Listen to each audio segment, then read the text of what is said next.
समझ के परे है। ये एक ऐसी प्रक्रिया है जिसका आरंभ विपक्ष के कहने पर ही किया गया है। बार बार विपक्ष का शिकायत करना हर चुनाव के बाद चुनाव आयोग के पास जाकर और ये कहना कि डुप्लीकेसी ऑफ द वोट चल रहा है या वोटर लिस्ट में धांधली हो रही है। अगर हम गलत कह रहे हैं तो टोकिए हमको। क्या बार बार लोकसभा चुनाव के बाद महाराष्ट्र चुनाव का तो दोष अभी तक हम लोगों पे यही देते हैं कि वहाँ पे वोटर लिस्ट में गड़बड़ी की गई। उसके बाद दिल्ली चुनाव में इन लोगों ने यही कहा। तो आज जब आपके कहने पर चुनाव आयोग ने इस प्रक्रिया का पालन किया कि भैया अगर इतनी शिकायत हो तो एक बार इंटेंसिव रिवीजन कर लिया जाए, उसी सोच के साथ इसको किया जा रहा है। और इसमें मेरी समझ के परे है कि एक चुनाव आयोग के द्वारा अपनाई गई प्रक्रिया जो इस बात को सुनिश्चित करने के लिए की जा रही है कि कोई भी देश के नागरिक के साथ कोई अन्याय नहीं होगा, पर एट द सेम टाइम कोई अगर घुसपैठिया भी होगा तो उसको भी देश के सबसे बड़े अधिकार मताधिकार का दुरुपयोग करने का मौका नहीं दिया जाएगा। कई बार देखा जाता है भाई कितने लोगों का निधन हो जाता है, उनके नाम पर वोट पड़ते रहते हैं। और ये प्रक्रिया कोई देश में पहली बार थोड़ी हो रही है, इससे पहले भी 4 बार देश में ये प्रक्रिया हो चुकी है और चारों बार जिस तरीके से हुई है उसी तरीके से इस बार भी हो रही है। उसमें कोई रत्ती भर का बदलाव उस प्रक्रिया में नहीं किया गया, बस टेक्नोलॉजी जोड़ दी गई है।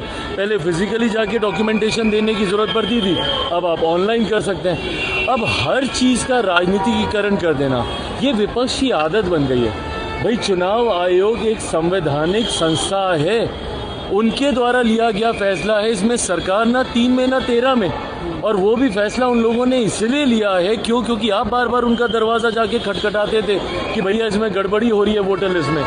ऐसे में जब चुनाव आयोग ने फैसला लिया, अब हर चीज़ का ठीकरा आप सरकार पे ही फोड़ दीजिएगा कि हर चीज़ सरकार कर रही है। अगर आपको किसी संवैधानिक संस्था पे विश्वास ही नहीं रखना तो आप देश को अराजकता की ओर लेके जाइएगा, ये सोच गलत है। सड़क पर आंदोलन करेंगे आप विधानसभा में? भाई कीजिए, सड़क पर आंदोलन कीजिए। आप तो बहिष्कार की बात कर रहे हैं ना, हम तो देते हैं चुनौती कि करके दिखाइए भैया बहिष्कार, हिम्मत है तो।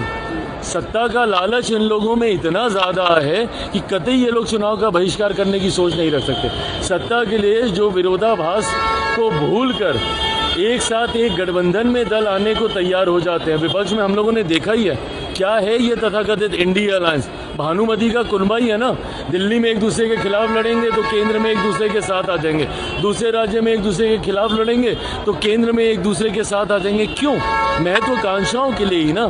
तो ऐसे में कतई इन लोगों में हिम्मत नहीं है विपक्ष में कि ये लोग करें। और जहाँ तक रही बात कि इसमें किसी तरीके की कोई धांधली है, आपके कार्यकर्ता क्या कर रहे हैं भैया?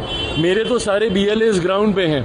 नहीं अगर आपको विश्वास है, जो BLO अपॉइंट किए गए हैं, बूथ लेवल ऑफिसर्स अपॉइंट किए गए हैं चुनाव आयोग के द्वारा, अगर आपको उन पे विश्वास नहीं है तो आपकी पार्टी के तो BLAs हैं ना, बूथ लेवल एजेंट्स, उनके माध्यम से सुनिश्चित करवा दीजिए कि किसी के साथ कोई अन्याय ना हो। हम लोग तो कर रहे हैं, पर आपकी पार्टी को अगर ज़मीन पर उतरना ही नहीं है, कार्यकर्ताओं को गांव में जाना ही नहीं है, तो ये आपके लिए चिंता का विषय हो सकता है। करोड़ों रुपए सरकार ने आरोप लगा रहे हैं, करोड़ों रुपया का घोटाला किया गया। देखिए, मैंने इस रिपोर्ट को अभी पढ़ा नहीं है, पर हाँ जो जानकारी मीडिया के माध्यम से ही सामने आई है, जिसमें लगभग 70,000 करोड़ के आसपास का जिक्र किया गया है जो कि अनअकाउंटेड है।